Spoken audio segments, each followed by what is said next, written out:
나라의 환란을 막고 어진 백성들을 도탄에서 구하기 위해 바위 속 깊이 응거하던 아기 장수.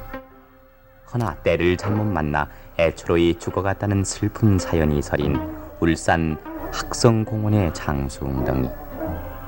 이 고장 사람들은 공원을 찾아와 지난날 뜻을 이루지 못한 아기 장수의 영혼을 위로하고 있습니다. 그 옛날에는 한이 서려 물빛마저 피색이었으나 지금은 아기 장수의 한이 풀어져 맑고 깨끗한 정수가 고여 있는데, 오늘은 울산시 옥교동 188의 11 서수명 씨가 보내주신 소재로 학성공원의 장수웅덩이에 얽힌 전설을 소개해 올리겠습니다.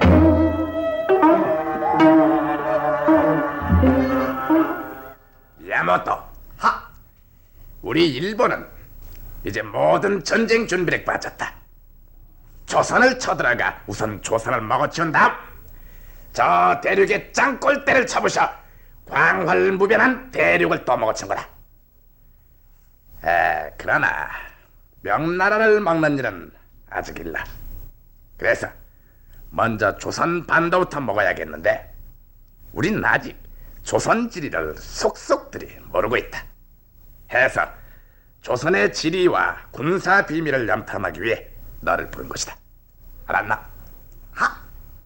조선의 서해안과 내륙 지방엔 사람을 보냈으니 넌 동해안 지방을 샅샅이 살펴가지고 오도록.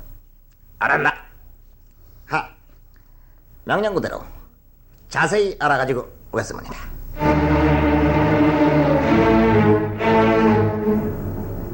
때는 선조 25년 임진난이 터지기 몇 달 전, 일본의 풍신수길은 제장을 한자리에 모아놓고 조선과 명나라를 정략할 모의를 했더이다.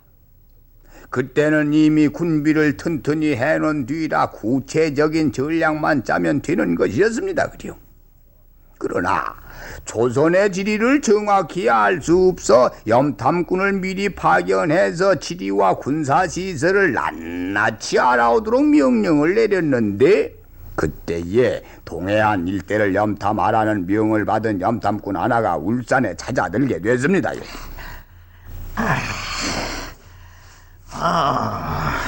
이 숲속에서 잠시 쉬었다 가야겠구만. 염탐꾼은 곧 깊은 잠에 빠졌습니다.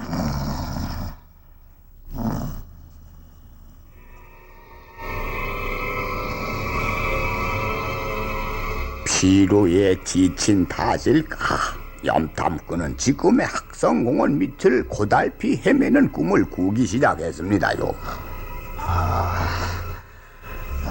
여기가 어디올까?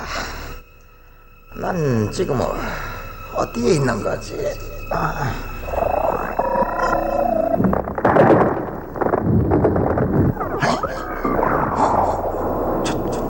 저 뭐가?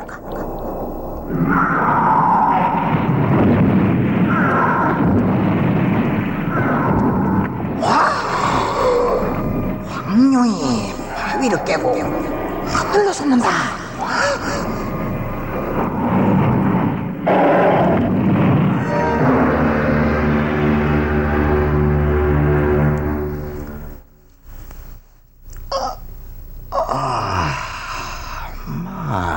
내가 꿈을 꾸었구나.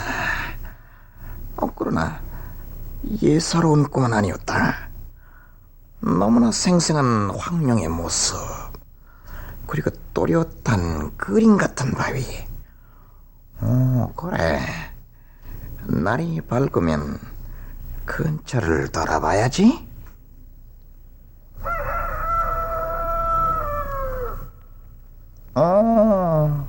곧 날이 밝겠구나. 염탐꾼은 몬둥이 털 무렵 지금의 학성공원으로 올라갔습니다. 그런데 그가 꿈에 본 바위와 꼭 같은 바위를 발견하고 그쪽으로 달려가니,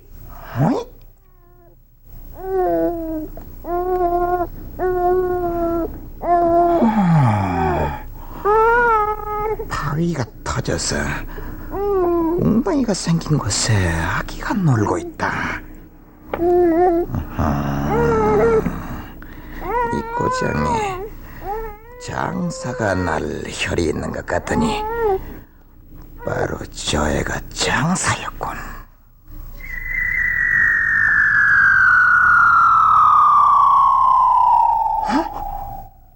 아기 장수가 바위 틈으로 들어갔다. 그냥 뒀다간 우리 일본이 쳐들어올 때 저놈이가 회방을 놓을지도 모른다. 죽여야지. 바위 틈에 쇠말뚝을 박아 죽여버려야지.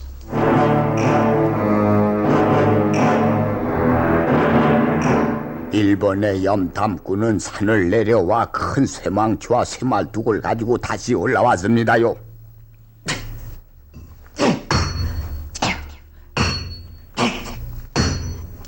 염탐꾼은 피지땀을 흘려가며 수시간을 내쳐 쇠말뚝을 박았습니다.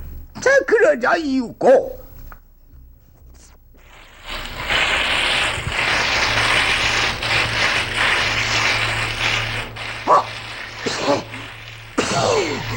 장사에 피가 쏟아진다. 됐다.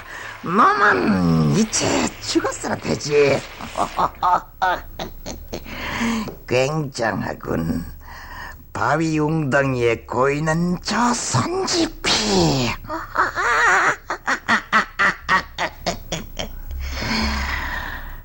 큰 일을 치렀다. 이제는 우리 일본으로 돌아가서 낱낱이 보고를 해야지.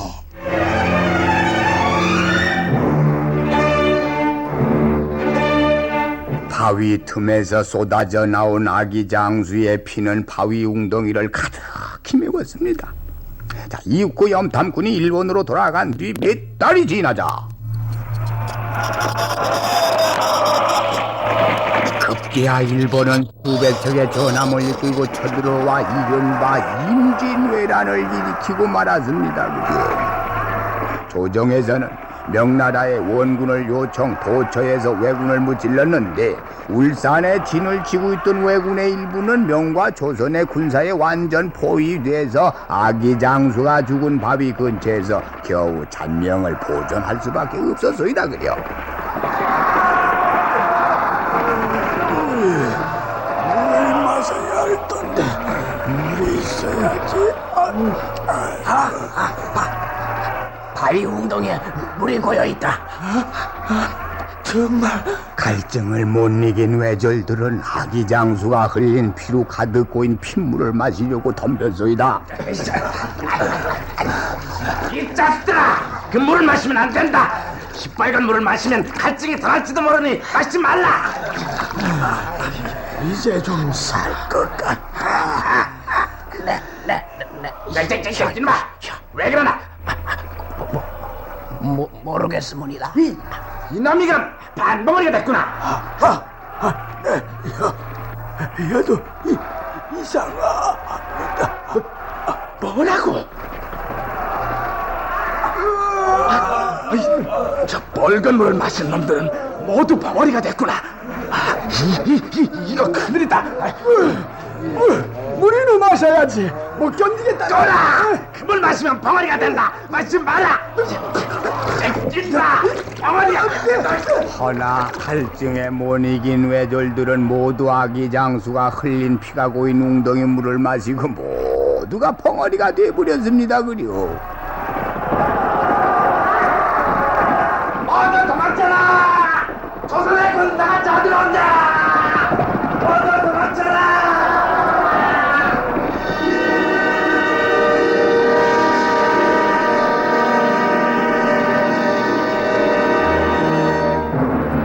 참으로 신기한 일이었습니다. 아기 장수가 흘린 피가 고인 바위 웅덩이 물을 마신 외졸들이 모두 벙어리가 되니 우리 군사는 일제히 달려들어 그들을 쉽게 전멸시켰던 것이었습니다. 지금도 울산시 학성공원에 오르면은 이진삼진으로 진을 쳤던 흔적이 생생히 남아있으며 또 아기장수가 죽으며 흘린 피가 고였던 바위 웅덩이가 있으니 이 공원을 찾는 사람들은 그 앞에서 옷깃을 여며 아기장수의 영혼을 위로하는 것이 옳습니다. 그죠?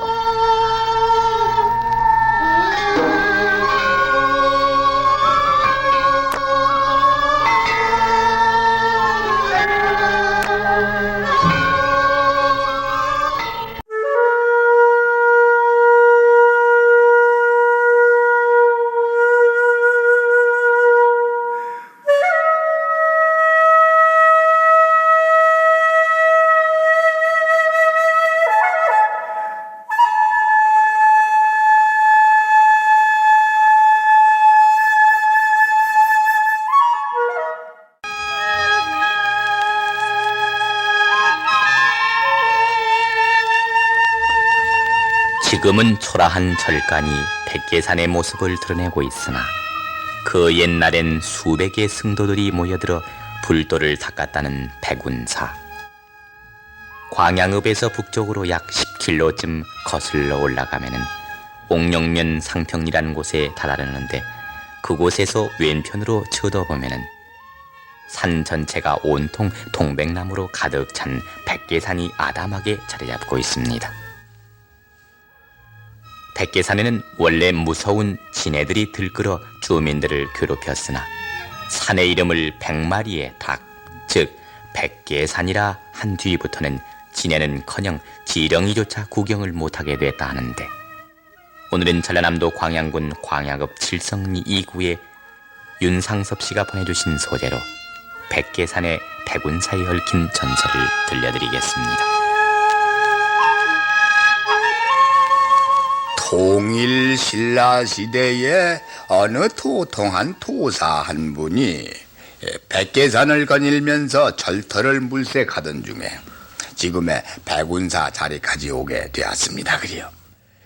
이곳은 바로 백계산 중턱에 커다란 쏘가 자리한 곳이었는데, 이때 대사는 물속을 유심히 들여다보더니는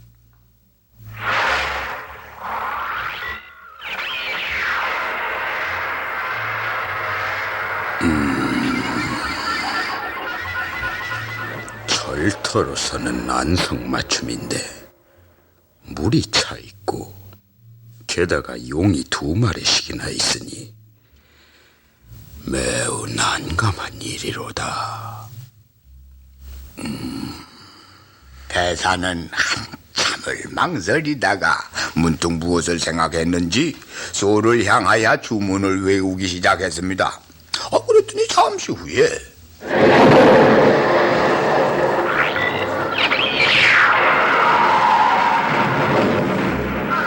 황룡은 날아갔는데 백룡이 버티는군. 백룡을 어떻게 쫓아버린다. 가만히 있자. 몇 번을 타일러도 안 되면 그 수를 쓰는 수밖에 없겠구나.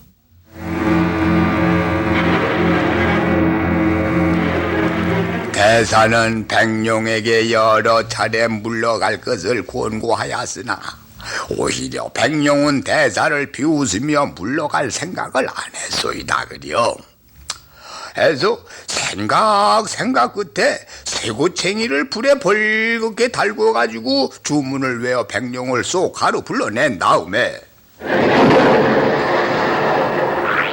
어쩔 테냐. 마지막으로 권하니 그런 줄 알고 고히 물러가거라.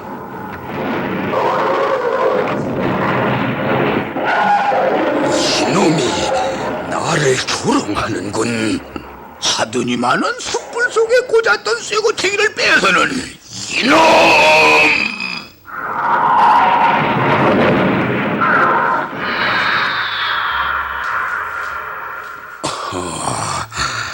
한쪽 눈이 상해서 도망가는군. 진작에 내 말을 들었으면 깨끗한 몸으로 물러갈 수 있었을 텐데, 가련한 백룡 같으니라고.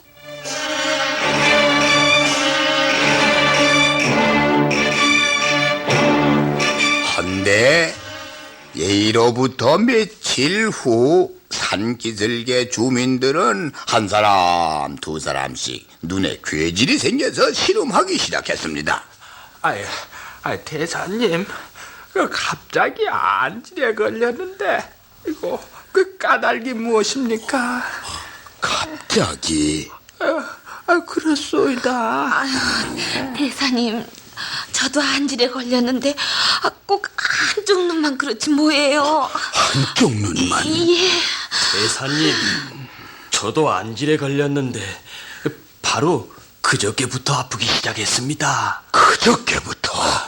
저 산속 소에서 굉장한 짐승이 하늘로 치솟을 때 그걸 보았더니 그런가 봅니다. 알겠소. 여러분이 안질에 걸린 까닭을 이제야 알겠소. 그 까닭이 무엇입니까? 백룡해지시오. 백룡? 한눈에 큰 화상을 입었는데 그 안가품으로 여러분의 눈에 괴질을 퍼뜨린 겁니다. 그럼 어찌해야 눈병을 고칠 수가 있겠습니까? 방법은 하나.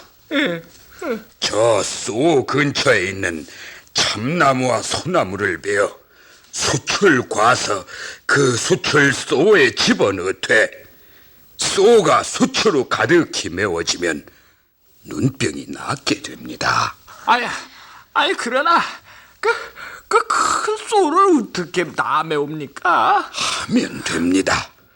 눈병을 고치겠다는 신념으로 숯을 집어 넣으시면 되는 거예요. 나무 관세음보살. 아이고, 아니 이거 큰일 났구먼.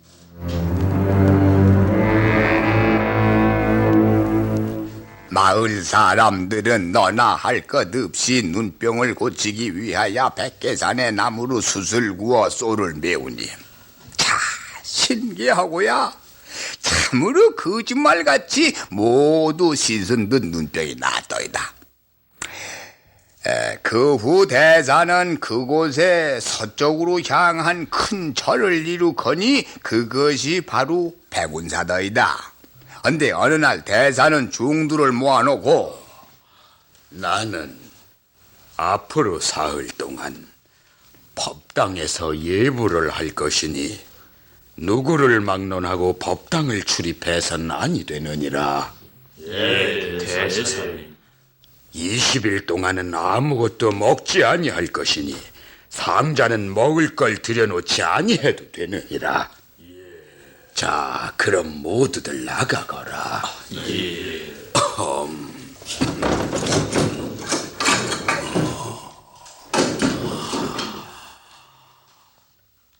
이존이시여, 이 몸이 당나라에 들어가 볼일을 마치고 오려 하오니 그동안 육신은 부처님 전에 두고 혼만이 사흘 동안에 다녀올까 합니다.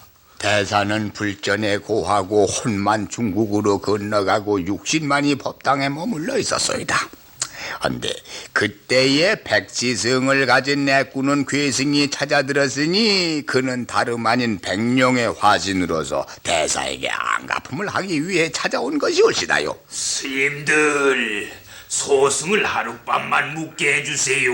어디서 오신 스님이신지. 예, 금강산에서 왔소이다. 그럼 하루를 묵어가십시오. 고맙소이다. 나무 관세음보살. 괴성은 대사의 육신만이 있는 법당을 기웃거리더니 그날 밤 자정쯤 해서 이놈의 대사, 어디 보자. 법당에 불을 질러서 너를 죽이고야 말겠다. 내 눈을 못쓰게 만들고 내 보금자리까지 빼앗았으니 너는 마땅히 보복을 받아야 해. 자, 불에 타는 네 모습을 봐야겠다. 하고는 괴성은 곧 불씨를 집더미에 불 붙여 법당을 빙 둘러 방화를 하니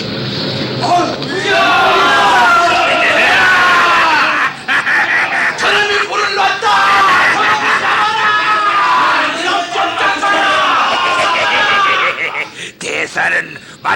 죽어야 한다.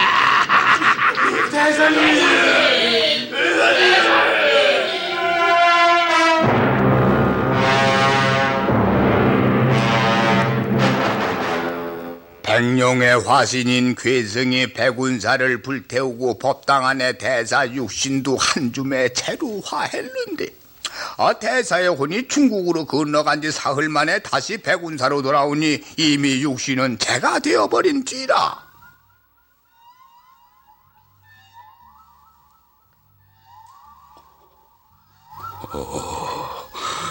내 육신이 어디로 갔느냐? 내 육신은 어디로 갔느냐? 백룡의 짓이 분명구나. 내가 백룡에게 지다니 오라 원통하고야.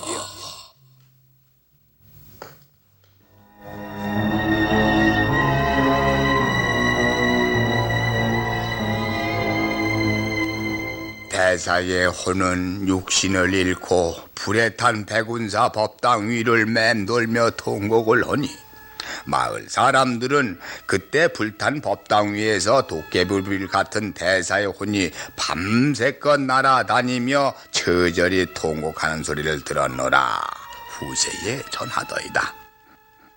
지금은 그 당시의 백운사 모습을 찾아볼 수는 없으나 이곳 전라남도 광양군 옥령면 상평리 백계산 중턱에는 초라나마 다시 절을 세워 백운사의 명맥을 이어주고 있으며 그 주위에서는 지금도 검은 숯이 나오고 있다 하는 것이에요.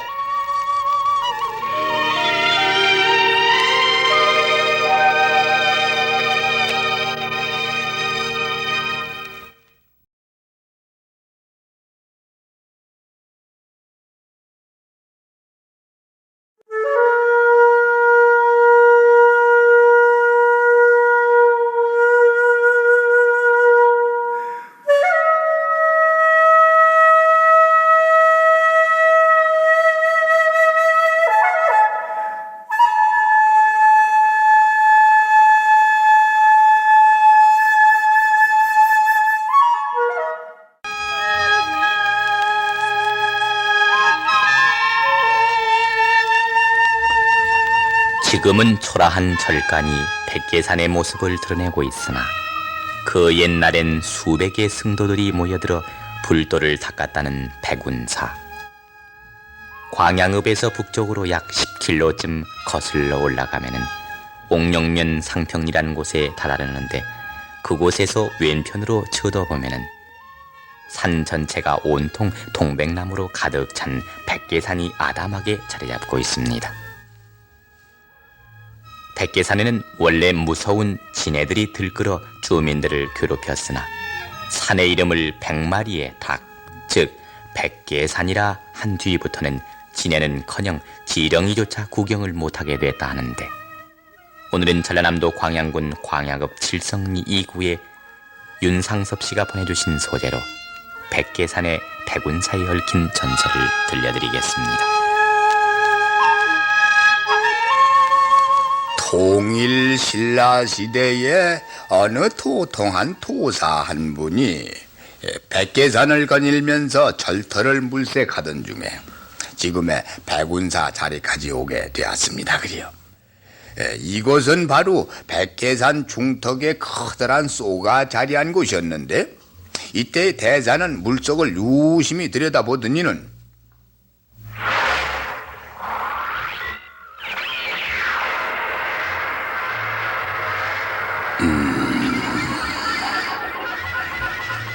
절터로서는 안성맞춤인데 물이 차 있고 게다가 용이 2마리씩이나 있으니 매우 난감한 일이로다. 대사는 한참을 망설이다가 문득 무엇을 생각했는지 소를 향하여 주문을 외우기 시작했습니다. 그랬더니 잠시 후에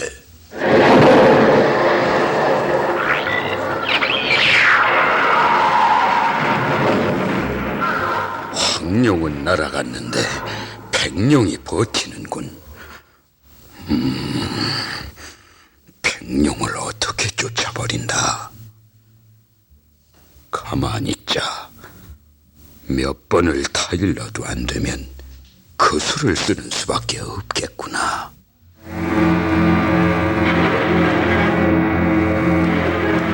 대사는 백룡에게 여러 차례 물러갈 것을 권고하였으나 오히려 백룡은 대사를 비웃으며 물러갈 생각을 안 했소이다 그려. 해서 생각 끝에 쇠고챙이를 불에 벌겋게 달궈가지고 주문을 외워 백룡을 쏙 가로 불러낸 다음에 어쩔 테냐. 마지막으로 권하니 그런 줄 알고 고히 물러가거라.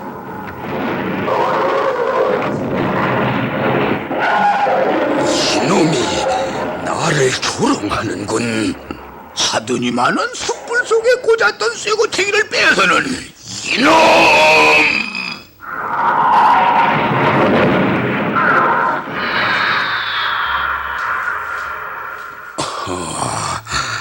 한쪽 눈이 상해서 도망가는군. 진작에 내 말을 들었으면 깨끗한 몸으로 물러갈 수 있었을 텐데. 가련한 백룡 같으니라고.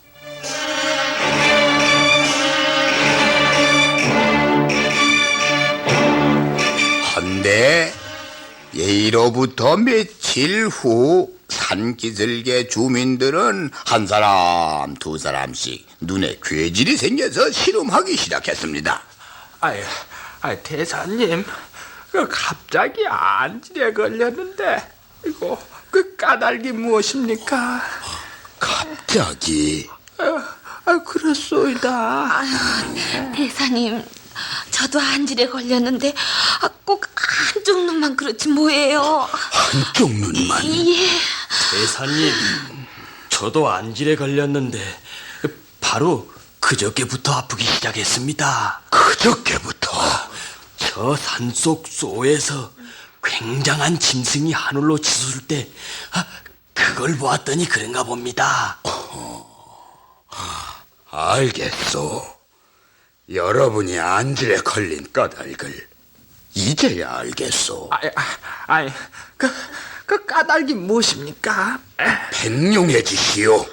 백룡? 한눈에 큰 화상을 입었는데 그 안가품으로 여러분의 눈에 괴질을 퍼뜨린 겁니다. 그럼 어찌해야 눈병을 고칠 수가 있겠습니까? 방법은 하나. 저 소 근처에 있는 참나무와 소나무를 베어 숯을 과서 그 숯을 소에 집어넣되 소가 숯으로 가득히 메워지면 눈병이 낫게 됩니다. 그러나 그 큰 소를 어떻게 다 메웁니까? 하면 됩니다. 눈병을 고치겠다는 신념으로 숯을 집어 넣으시면 되는 거예요. 오, 나무 관세음보살. 아이고, 아니 이거 큰일 났구먼.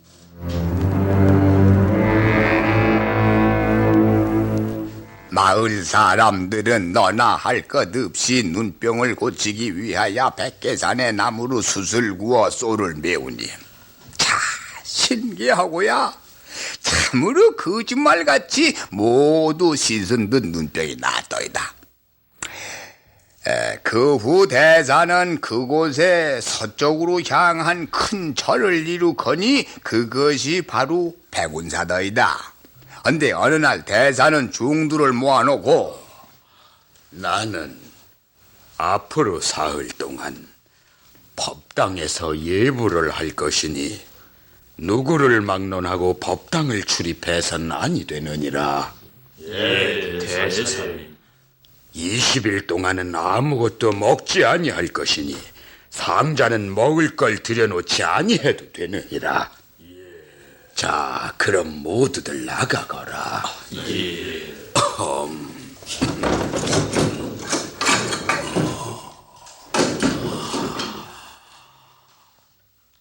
이존이시여, 이 몸 몸이 당나라에 들어가 볼일을 마치고 오려 하오니 그동안 육신은 부처님 전에 두고 혼만이 사흘 동안에 다녀올까 합니다. 대사는 불전에 고하고 혼만 중국으로 건너가고 육신만이 법당에 머물러 있었소이다. 한데 그때에 백지성을 가진 내꾸는 괴승이 찾아들었으니 그는 다름 아닌 백룡의 화신으로서 대사에게 안갚음을 하기 위해 찾아온 것이올시다요. 스님들, 소승을 하룻밤만 묵게 해주세요. 어디서 오신 스님이신지. 예, 금강산에서 왔소이다. 그럼 하루를 묵어 가십시오. 고맙소이다. 나무 관세음보사. 괴성은 대사의 육신만이 있는 법당을 기웃거리더니 그날 밤 자정쯤 해서 이놈의 대사, 어디 보자. 법당에 불을 질러서 너를 죽이고야 말겠다. 내 눈을 못쓰게 만들고 내 보금자리까지 빼앗았으니 너는 마땅히 보복을 받아야 해. 자, 불에 타는 네 모습을 봐야겠다. 하고는 괴성은 곧 불씨를 집더미에 불 붙여 법당을 빙 둘러 방화를 하니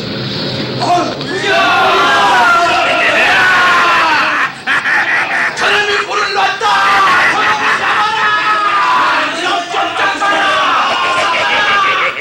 대사는 마땅히 죽어야 한다.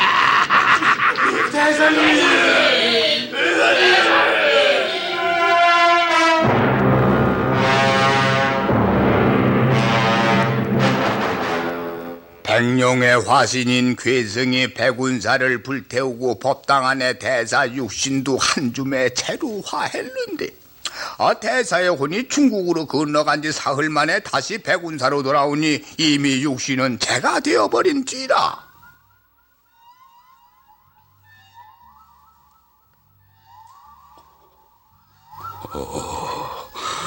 내 육신이 어디로 갔느냐? 내 육신은 어디로 갔느냐? 백룡의 짓이 분명구나. 내가 백룡에게 지다니 오라 원통하고야.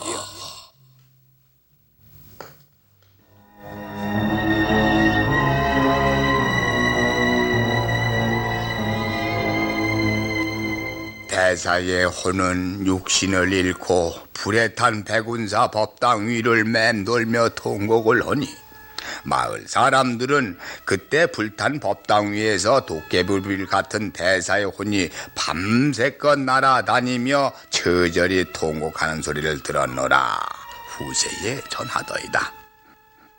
지금은 그 당시의 백운사 모습을 찾아볼 수는 없으나 이곳 전라남도 광양군 옥령면 상평리 백계산 중턱에는 초라하나마 다시 절을 세워 백운사의 명맥을 이어주고 있으며 그 주위에서는 지금도 검은 숯이 나오고 있다 하는 것이에요.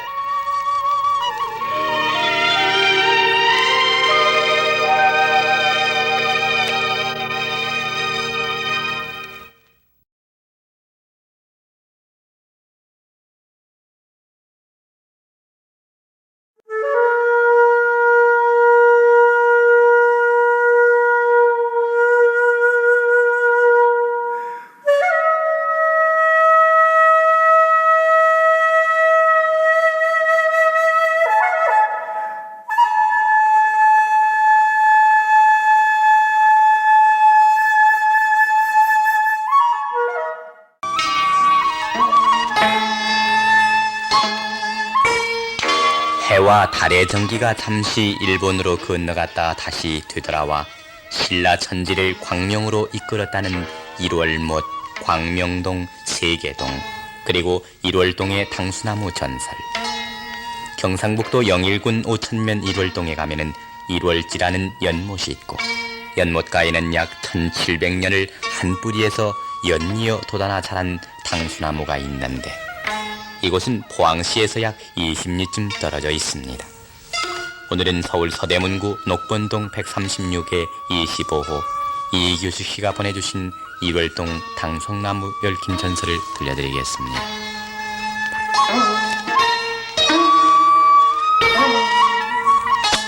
아드 김부원 1800여 년 전의 얘기였습니다. 그래요. 신라 8번째 임금 아달라니 사금이 선정을 베풀 새에 어디서 왔는지 어떻게 왔는지 금술이 좋은 부부 한 쌍이 일월못과 동굴에 찾아들어 보금자리 마련터니 남편 연조랑은 아내 세조녀를 위하여 허부가 되었더이다. 한편으로는 마을 사람에게 농사법을 익혀주고 시비를 가려주는 판관이 되어주니 마을은 태평성세를 노래했습니다. 그래요. 자, 어느 해 일기화창하고 순풍이 소슬한 봄날, 남편은 어동을 메고 고기잡이를 나갔는데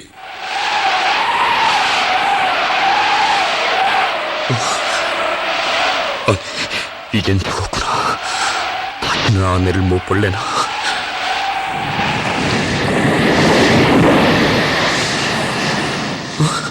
아니, 바다 한복판에 바위는 어인일로 떴는고. 황망한 남편 물 위에 뜬 바위에 오르니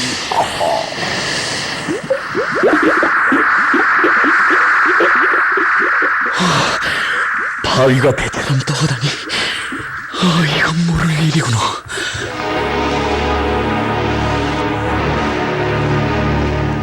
바위는 흘러 동으로 가다가 어느 섬나라에 닿게 되었으니 그것이 바로 지금의 일본 땅이었소이다. 그래요. 그곳 원주민 남편을 내워싸고 동리의 촌장이 남편을 경계하면서 어디서 온 사람이요? 예, 나는 본시 신라 백성으로 갑자기 풍랑을 만나 바위를 타고 이것까지 오게 되었어. 혹시 바위를 타고 바위가 물 위에 떴단 말인가? 그렇소. 허허, 이는 필시 뛰어난 나라에서 온 유인이로다. 여봐라.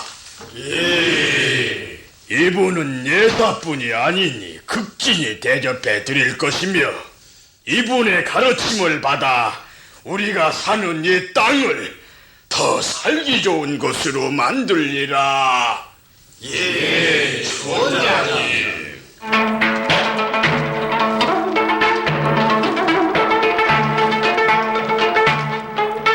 한편 신라 고국에 있는 아내는 바닷가 바위 위에 남편의 집신이 있는 것을 발견하고 그 바위에 올라 님은 어딜 가셨습니까? 고기잡이 하시다가 풍랑을 만나시어 영궁으로 가셨습니까? 아니면 몹쓸 고기에게 해를 입으셨습니까? 어디에 계시온지 이 몸 인도하소서.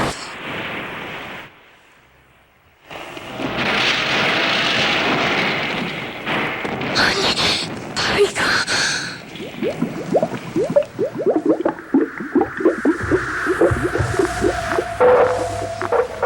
세상에 이럴 수가. 바위가 배처럼 두둥실 떠가다니. 전신이시여, 이 몸을 님에게 인도하여 주심이라. 이 몸은 바위배에 의지하고 생사를 오직 당신께 맡기나이다. 바위는 흘러 남편이 포류하여 당도한 바로 그곳으로 가게 되니 그 고장 사람들은 아내를 촌장에게 바쳤더이다. 난 나쁜 사람이 아닙니다. 부디 내 남편을 만날 수 있게 도와주세요. 네, 촌장님. 아름답군. 턱 있는 자색이야. 이는 달님과 같은 현숙한 여인이로다. 여봐라. 예, 이 여인을 우리의 어른께 바치도록 하라. 예. 도와주세요, 제발. 네, 도와주세요. 그 사람이 보면 매우 좋아할 거야.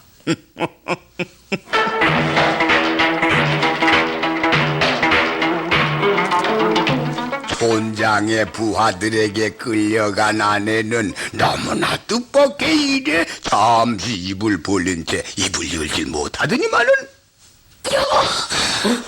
아니, 당신이 여기로 세전이요. 하늘에 이르시니 우리를 도왔나 보옵니다. 그래, 누가 도왔든 우린 다시 만났으니 다시는 헤어지지 맙시다. 세전이요. 그날 둘이는 이국 낯선 땅의 보금자리를 다시 이룩하고 밤새워 만단 회포를 풀었는데 괴이호구야. 이때 신라에서는 무슨 까닭에서인지 대왕이시여, 1월이 그 빛을 잃었사옵니다. 해와 달이 빛을 잃어 한낮에도 이렇게 어둡단 말인가? 그러오이다. 날씨는 음산하고 기후가 고르지 못해 백성은 비한에 떨고 있습니다. 일관, 까닭을 말하라. 1월 지정은 본래 우리 신라의 물건이었는데 근자에 이르러서 그 정기가 동쪽으로 가버렸습니다. 동쪽으로? 예. 1월의 정기로 태어난 부부 한 쌍이 동쪽 이국으로 가버렸기 때문이오니 성상께 없어는 영을 내려 1월의 정기를 다시 불러들이도록 하소서. 알겠다.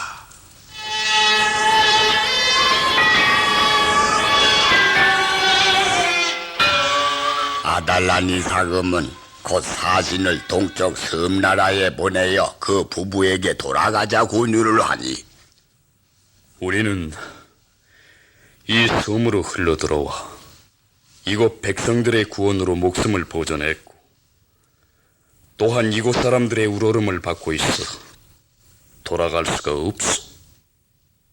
들으시오. 당신들 때문에 신라의 1월은 빛을 감추었소. 농작의 흉년으로 백성은 기아에 울고 있소. 원컨대 그대들은 깊이 살피시어 귀국하소서. 우리가 살던 동굴 연못가에도 당수나무를 심고 내가 짜놓은 명주로 재물을 삼으시오. 신라 사신은 들으오. 예. 내 아내가 손수 짜놓은 명주가 여기 있으니 이것을 가지고 와서 천신께 제를 올리면 영검이 있으리다. 자, 받으. 난감하구나. 이것만 가지고 갔다가 광명을 되찾지 못하면 허이하랴.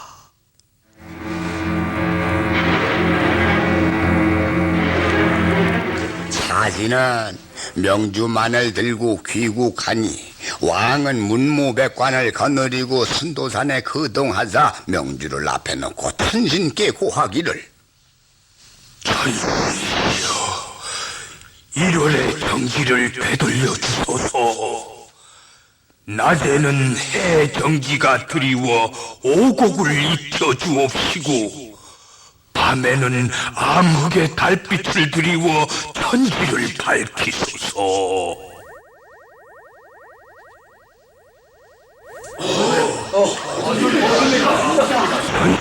전하여 황감하오이다. 붉은 해가 창공의 모습을 드러내고 있나이다. 음산한 날씨가 화창해지고 주눅이 들었던 오곡 백과가 청청이 생기를 띠나이다. 꽃 피고 새가 지적이고 오 천신이시여, 이제 광명한 나라가 되었나이다.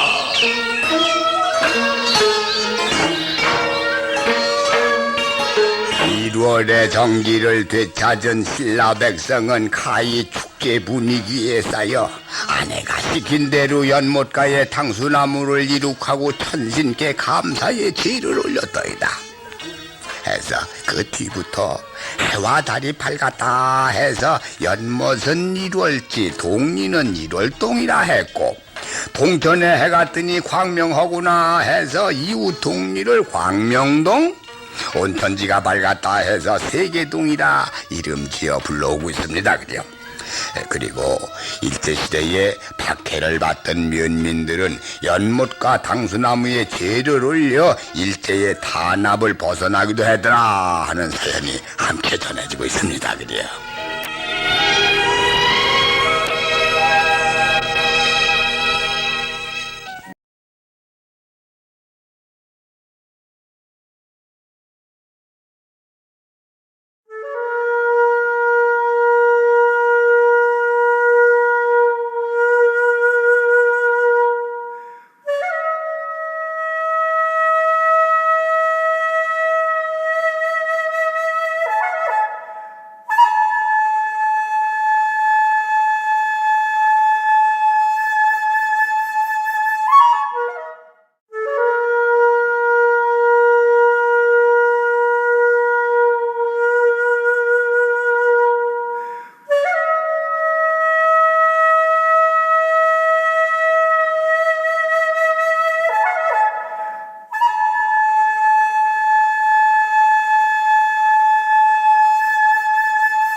단자꽃 새겨진 두 글자 심암. 사랑이 깊어 깊을 심이요, 주인을 위한 충성이 바위 같아 바위암이란가. 신비의 수수께끼는 풀리지 않으나 전설의 내용으로 보아 그 풀이는 짐작이 가고도 나무 믿는 심암리 사연. 충청남도 논산군 채읍면 심암리 마을 산골짜기에 머슴이 애달프게 숨져간 바위마저 드러나 있어 이 전설을 확연히 뒷받침해주고 있는데, 오늘은 충청남도 논산군 연산군 한전 2구 매전교협 이옥봉 씨가 보내주신 소재로 심암리 유래에 얽힌 전설을 들려드리겠습니다.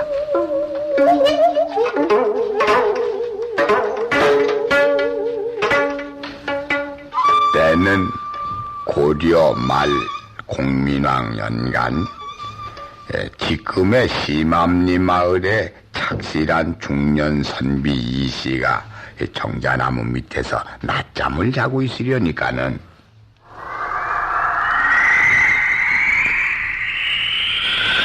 호호, 낭패로고.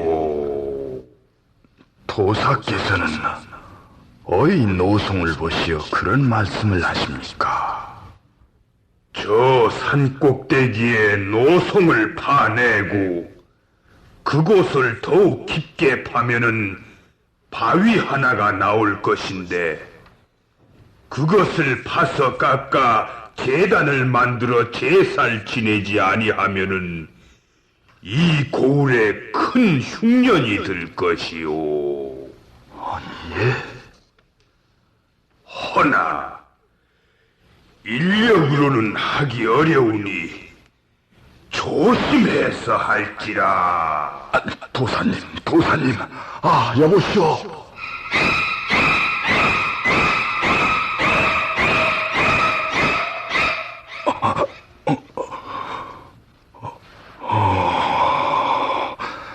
꿈도 기이하구나. 이선비는 꿈을 기타 여기며 그냥 흘려넘길 수만은 없다고 생각을 했음인지 그 길로 곧장 마을의 노인들을 불러놓고는 그러니 어쩌면 좋겠소. 글쎄, 나도 그런 꿈을 꾸고 나서 어찌하면 좋을까 망설이고 있는 중인데, 이거 심상치 않은 일이니 어떻게 선우책을 강구합시다. 허나 산 위의 노송을 건드렸다간 큰일 나네. 믿지 못할 말이 전해지긴 하지만 함부로 손을 쓸 수야 없을 겁니다.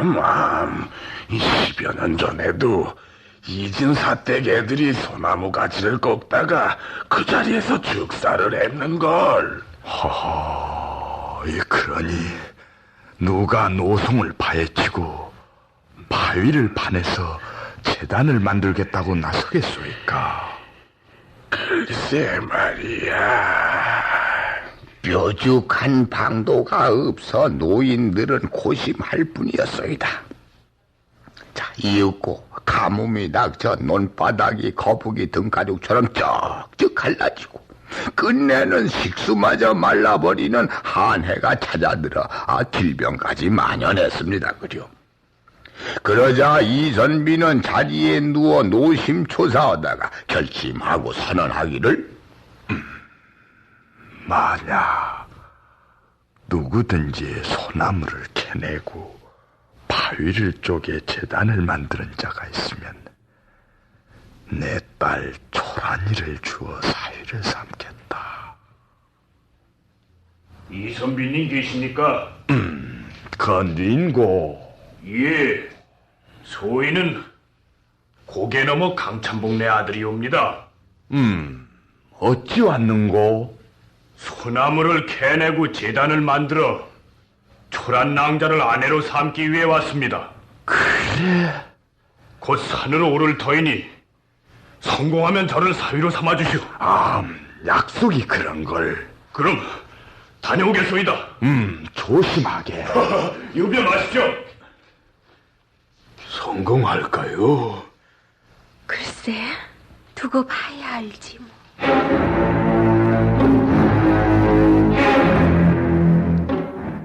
강찬봉네 아들은 초란 낭자의 미모와 정숙한 마음에 이끌려 죽음을 무릅쓰고 일에 뛰어들었습니다. 그까진 미신이야 얼마든지 극복하리라 굳게 다지고 산꼭대기로 오른 청년.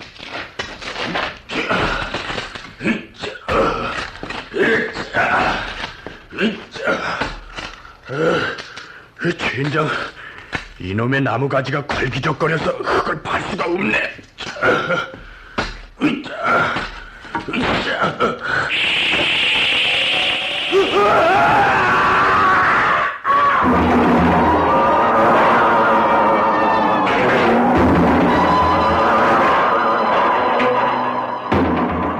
불가사의한 일이 연이어 일어났습니다. 초란 낭자를 아내로 맞으려던 청년 밑이 소나무를 캐러 갔다가 나무가지를 잘못 건드려 목숨을 잃곤 했어요. 헌데 날이 갈수록 머슴 돌쇠는 초란 낭자를 짝사랑하는 도가 심해져서, 주인님, 왜 그러느냐? 이놈이 한번 해보겠습니다. 네가? 돌쇠야, 너보다 용감하고 지혜로운 사람들은 실패를 했는데 내가 어찌 하겠다고 나서느냐? 사람이 낫다가 한번 죽기는 마찬가지니 내가 한번 어려운 일이나 해보고 죽을랍니다. 만약 일이 성공되어 아시마님의 입장이 곤란해지면 그땐 제게 시집을 나누셔도 좋아요. 허나 그럴 리는 없었소이다. 마을을 구하기만 한다면은 초란 낭자는 기꺼이 돌쇠의 품에 안기리라 마음을 다지며 대문을 나서는 돌쇠에게, 돌쇠, 이거 받아. 아니, 이건 내가 아끼는 금반지야. 고맙습니다, 아씨. 꼭 성공해다오. 예, 꼭 성공하겠어요.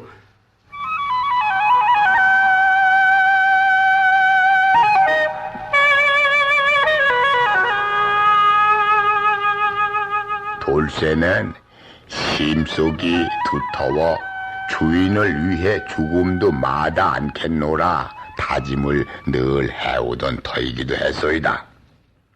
자, 산을 오르며 두려운 마음을 모질게 먹고 있으려니까 깊을 힘자를 외워라. 아니, 어디서 누가 깊을 힘을 외우라고 하지? 모를 일인걸? 깊을 힘? 깊을 힘, 깊을 힘, 깊을 힘, 깊을 힘. 돌쇠는 깊을 심자만 외우며 산에 올라 소나무를 건드리지 아니하고 연해 밑을 파들어 갔소이다 그려.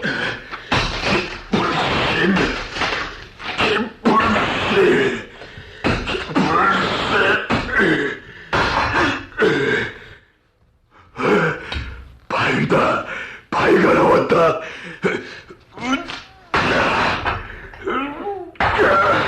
힘센 돌쇠는 꽤 큰 바위를 드러내기 시작했는데 갑자기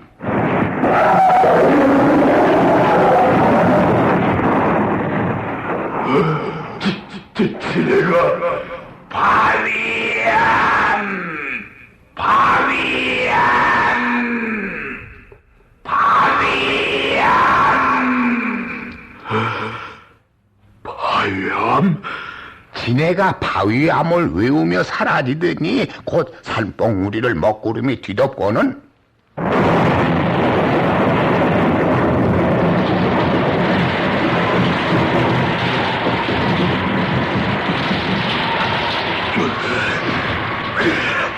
바위를 파내 재단을 만들어야 한다. 재단을 만들어야 한다.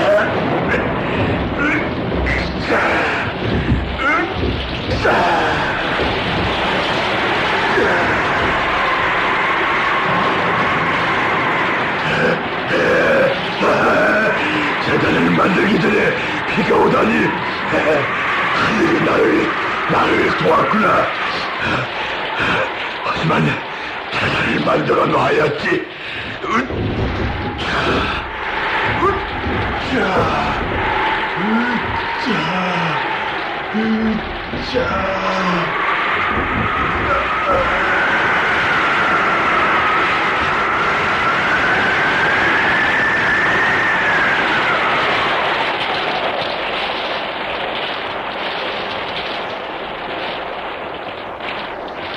이렇게 만 닷새를 꼬박이 힘겨운 일을 하던 돌쇠 그만 지쳐서 숨을 거두고 말았습니다 그려.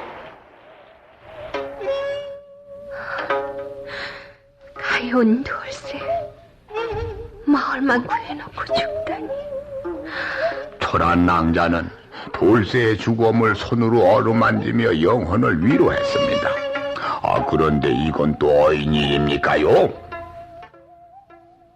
초란 낭자는 한 송이 단자꽃이 되어 돌쇠의 죽음 옆에 피어나니 그 꽃잎에는 돌쇠가 외우던 깊을 심자와 지네가 외우던 바위암, 즉 심암이란 글자가 새겨져 있어 사람들은 돌쇠와 초란의 사랑 그리고 돌쇠의 주인에 대한 은혜 갚음을 영원히 기념하기 위해서 충청남도 논산군 재원면에 자리한 이 마을 이름을 심암이라 이렇게 부르게 됐다고 전하는 것이었습니다.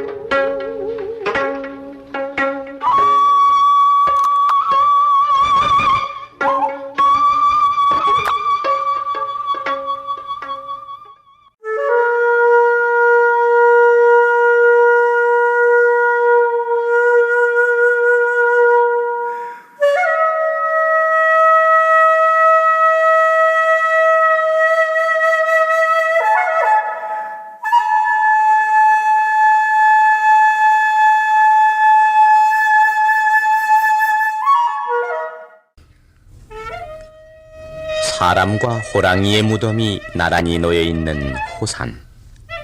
경상북도 청도군 운문사에서 북서쪽으로 약 20리쯤 떨어진 곳에 운문면이라는 조그마한 면 소재지가 있고 그 앞으로 호산, 즉 호랑이산이 우뚝이 솟아있는데 오늘은 대구시 중구 수창동 92번지 정규철 씨가 보내주신 소재로 호랑이산에 얽힌 전설을 들려드리겠습니다.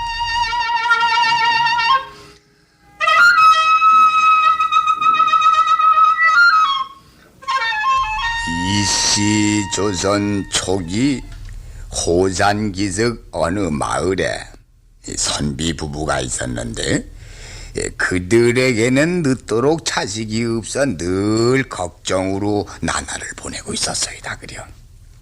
근데 어느 날 삿갓을 쓴 노인이 나타나 이르기를 자식이 없어 근심을 하는고. 예, 그렇습니다. 차갑사 500나한을 내일 저녁 찾아가 불공을 드리면 자식을 얻겠구먼. 예, 그게 정말입니까? 자식을 얻는다면 무슨 일이든지 하겠어요. 내가 방금 일러준 대로 500나한을 찾아 소원을 이루어 보게. 노인어른! 어머나, 어느새 산모퉁이를 돌아가고 있죠? 비범한 노인이야. 어쩌면 인간이 아닐지도 모르지. 예? 부처님의 화신이거나 신령의 현신이거나 아무튼 범상한 인간은 아니야.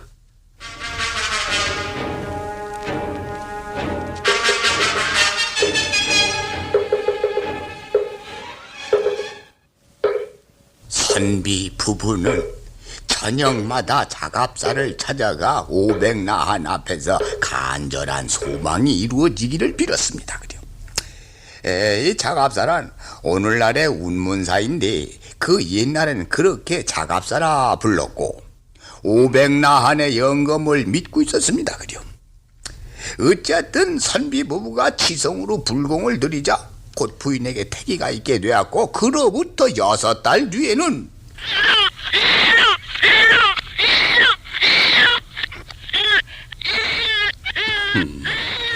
모를 일이군. 10달이 돼야 얻게 마련인데 고작 6달 만에 딸 자식을 얻다니. 울지 말아요. 6달 만에 딸 자식을 낳게 된 것은 당신의 잘못이 아니니까.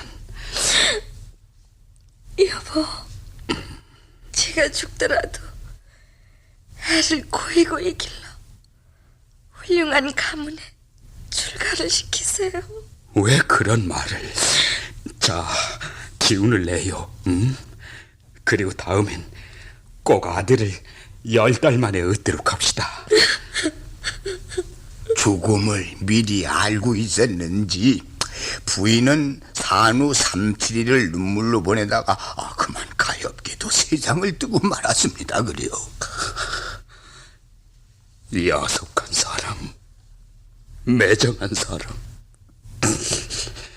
원망한다고 죽은 사람 다시 살 리 없으니 자, 어서 집으로 내려가지. 아니, 노인은 바로 기쁜 일 뒤엔 슬픔이, 슬픈 일 뒤엔 기쁨이 찾아오는 게 속계가 아니겠는가. 그러니 딸아기나 잘 기르도록 하게. 지금 그 아기는 그대 집에 태어났으나 아직 10달이 되기 전엔 그대의 자식이 아닐세. 예? 그러니 그 아이를 산속에 버려두었다가 10달이 자기를 기다리게. 그때가 되면 딸아기가 제 발로 그대의 집을 찾아갈 게야. 노인은 뉘시기에 그전부터 이상한 말씀만 하십니까?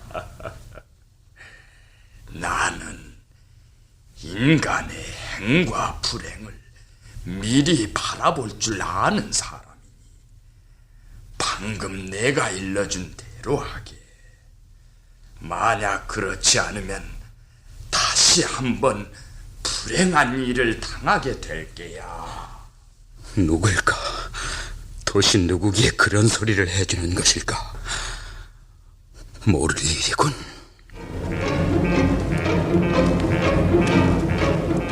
선비는 노인의 말을 믿으려 하지를 않았습니다. 이제 6개월이 지난 아기를 산속에다 버릴 수는 없다고 다짐을 했어요. 어느 날 선비는 나무를 하러 산으로 올랐는데 이때 선비는 귀한 딸을 집안에 홀로 뉘어놓을 수가 없어서 산으로 데리고 갔습니다. 그래요.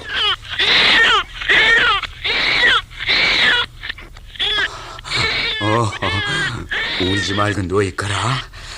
아버지가 나무를 한 줌 가득히 할 테니까. 응? 새끼 호랑이가 무서움도 없이 다가오네. 가만히 있자. 저놈이 우리 아기를. 이놈! 어서 물러가거라! 어서!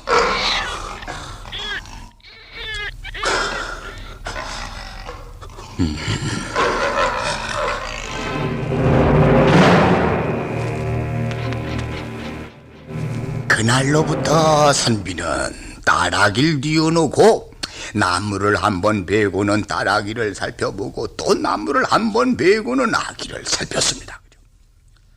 자, 그러는 사이에 아기는 점점 크게 자라 예쁜 처녀가 되었소이다. 그려. 선비가 나무를 하러 산에 오르면은 딸은 바구니를 끼고 따라 올라가 나무를 뜯었어요. 근데 그러던 어느 날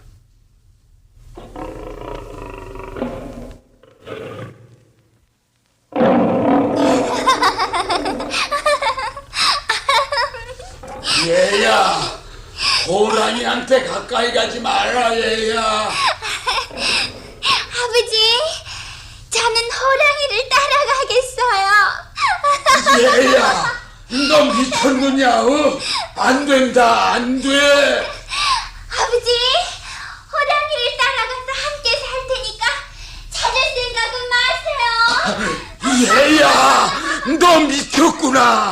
어서 돌아오지 못하겠니? 얘야! 아이고, 이 일을 어쩌면 좋담.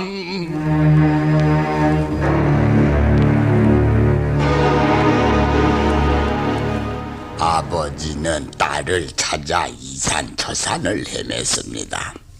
몇 달을 내 저 숲 사이를 뛰어다니느라 기진할 대로 기진했는데 가련한 자식.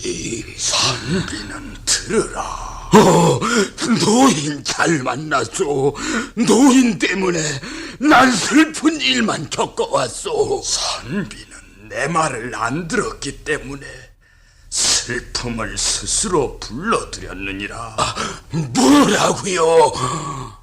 6달 만에 낳은 것은 딸아기가 본시 호랑이로 태어날 것을 인간으로 환생시킨 것이고, 넉 달 동안 숲속에 버려 10달을 채우라 한 것은 인간이 10달 만에 태어나는 까닭이니라. 그런데 선비는 내 말을 어기고 6달밖에 안 돼서 태어난 아기를 그대로 길러 그로 하여금 짐승의 세계로 돌아가게 하였도다. 이젠 후회해도 소용이 없느니라. 애당초 내게는 자식을 가질 운이 없었나 보군.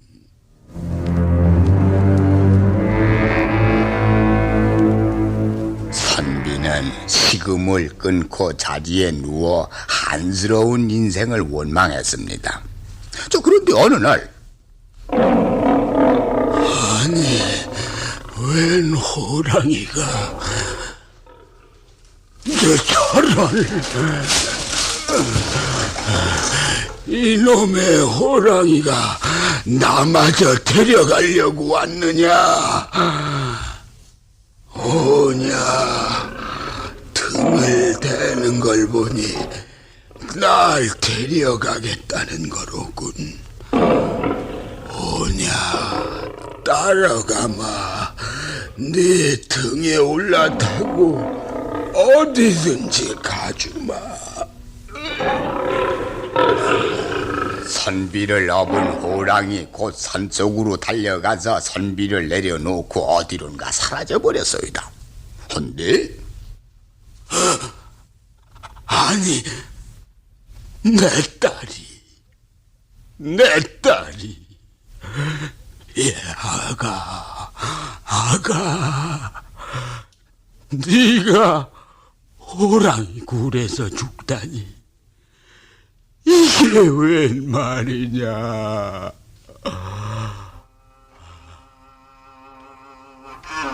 그러한 일이 있은 뒤 사람들은 그 선비에 따른 호랑이의 수명만큼만 살다 죽었다고 말했으며, 선비는 딸과 딸 옆에 흩어진 호랑이 털을 거두어 각각 무덤을 곱게 만들어 주었다고 전합니다. 이고장 경상북도 청도군 운문면에는 선비의 딸이 호랑이와 살았다 하는 산이 옛 모습대로 솟아있어 호랑이산, 즉